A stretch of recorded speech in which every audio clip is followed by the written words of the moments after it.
గా ఉన్నారు. ప్రస్తుతం ఏం డిమాండ్ చేస్తారు? ఏపీ ల్యాండ్ టైటిలింగ్ యాక్ట్ రద్దు చేయమని ఎలా డిమాండ్ చేస్తారు?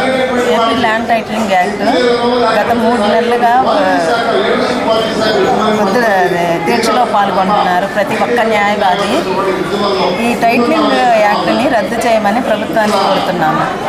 అంటే దీనివల్ల ఎలాంటి ఇబ్బందులు ఉంటాయి అనుకుంటున్నారు? జ్యుడిషియరీ పవర్స్ అన్ని తీసుకెళ్లి ఎగ్జిక్యూటివ్స్ అధికారులకు ఇస్తే ప్రజలకు ఎలాంటి నష్టం జరుగుతుంది? ప్రజలకి ప్రతి 2 సంవత్సరాలకు ఒకసారి టైటిలింగ్ అధికారిని కలుసుకోవాలి. మన స్థలం అనేది మన పేరు మీద ఉందో లేదో మనం ప్రతి 2 సంవత్సరాలకు ఒకసారి చెక్ చేసుకోవాలంటే ప్రతి వ్యక్తికి, ప్రతి పౌరుడికి భారమే. వాళ్ళ వృత్తిపరమైన ఉద్యోగాల్లో ఉన్నప్పుడు ప్రతి 2 సంవత్సరాలకు ఒకసారి చెక్ చేసుకోవాలంటే కొంచెం కష్టమైన పని అది.